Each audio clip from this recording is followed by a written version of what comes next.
हरे कृष्णा। बरसाना धाम की जय। तो बरसाना ये श्रीमती राधा रानी का लीला स्थली है, क्रीड़ा स्थली है। ऐसे कहा जाता है कि बरसाना वो स्थान है जहाँ श्रीमती राधा रानी की चरण धूलि बहुत सरलता से हमें प्राप्त हो जाती है। एवं भगवान कृष्ण भी यहाँ श्रीमती राधा रानी की चरणों की धूलि प्राप्त करने के लिए यहाँ आ जाते हैं।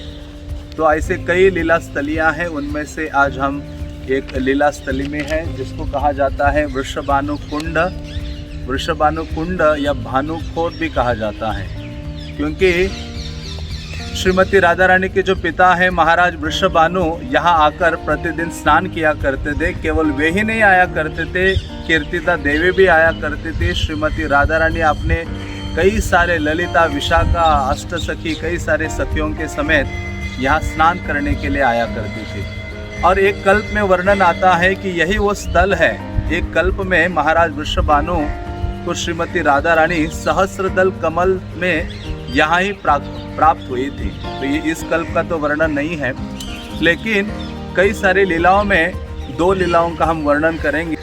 तो एक लीला ये भी है कि जब श्रीमती राधा रानी अपने ललिता, विशाखा, कई सारे सखियों के समेत यहाँ जल क्रीड़ा करने के लिए आए थे, स्नान करने के लिए आए थे, उसी समय कृष्ण यहाँ से गुजर रहे थे। जब कृष्ण गुजर रहे थे तो कृष्ण ने अचानक ललिता को देखकर कहा कि ये लाली कौन है।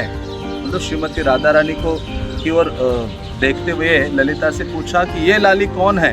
तो ऐसे कृष्ण पूछ रहे थे तो ललिता सखी कठोर बोलने लगी कृष्ण को। उन्होंने कहा, आपको शर्म नहीं आती है पूछते हुए कि ये लाली कौन है, क्या आप नहीं जानते हो?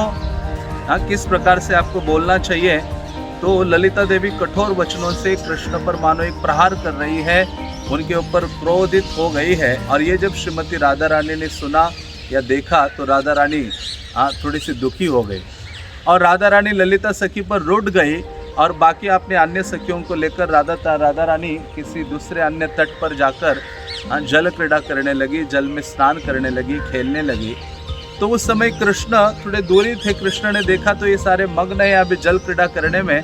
तो कृष्ण अचानक इसी वृषभानु कुंड में गोता लगाते हैं, जंप लगाते हैं और जल के नीचे चले जाते हैं। जल के नीचे जाकर जहाँ श्रीमती राधा रानी खड़ी थी जल में, वहाँ जाकर राधा रानी के चरणों का स्पर्श करते हैं और ऊपर आ जाते हैं जल के ऊपर, और पानी का पिचकारी करते हुए तुरंत ही वहाँ से निकल जाते हैं। तो इस प्रकार की ये दिव्य लीलाएं कृष्ण और श्रीमती राधा रानी यहाँ प्रकट करते हैं। और एक बात ये भी कहा जाती है, कई वैष्णवगण वर्णन करते हैं कि एक बार जब श्रीमती राधा रानी अपने सखियों के समेत यहाँ स्नान करने के लिए आई थी तो कंस भी काले घोड़े पर यहाँ आया था। और राधा रानी ने जब उसको देखा, देखने मात्र से जो कंस है वो एक स्त्री के रूप में परिवर्तित हो गया और उसका जो घोड़ा है वो घोड़ी बन गया।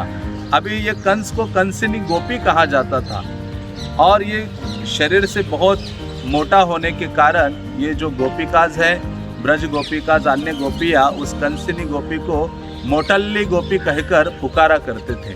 और ऐसे कंस लगभग 6 महीने के लिए एक स्त्री बनकर बरसाना में रहे और उन्होंने उनके द्वारा कई प्रकार की सेवाएं राधा रानी और सखियों ने करवाई। वो बहुत पावरफुल तो थे ही और कई सेवाएं की, उनमें से वो गोबर के कंडे बनाने हैं, सफाई करनी है। ये तो ये कंस तो रोते रहते थे कि कब मुझे वापस अपना जो शरीर है, पुरुष का देह मुझे प्राप्त हो जाएगा और कब मैं नॉर्मल होऊंगा।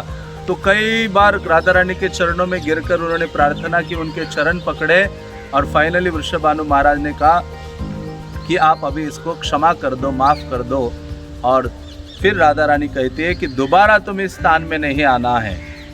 हाँ, अभी जाओ किशोरी कुंड में और वहाँ जाकर, वो मेरा कुंड है, वहाँ जाकर स्नान करो, तुम्हें तुम्हारा पुरुष देह पुनः प्राप्त हो जाएगा और ये जो घोड़ा है, घोड़ी है, वो घोड़े का उसको रूप पुनः प्राप्त हो जाएगा।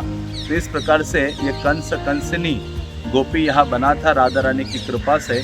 हाँ, ये राधा रानी की सेवा में लगना महान सौभाग्य है, लेकिन कंस उस सौभाग्य को नहीं समझ पाया और वापस अपना पूर्ववत आसुरिक देह प्राप्त करके मथुरा की ओर गमन करता है और फिर से वो कभी नहीं आता है, बल्कि वो आया था यहाँ कि जितने भी आसुर यहाँ बेचता था वो वापस नहीं आते थे, तो वो देखने के लिए आया था। क्योंकि नंद महाराज जब गोकुल से यहाँ नंदग्राम में निवास करने लगे तो उनको देखकर वृषभानु महाराज भी रावल से बरसाना में आए थे। तो ऐसा ये एक लीला स्थली है वृषभानु कुंड, जो बहुत विशालतम है। और आप पीछे देखेंगे कि जल महल है, उसके किनारे ही सुंदरतम महल है जिसमें कई सारे कमरे बने हुए हैं। तो महाराज वृषभानु इस स्थली में आते थे, श्रीमती राधा रानी यहाँ आया करती थी।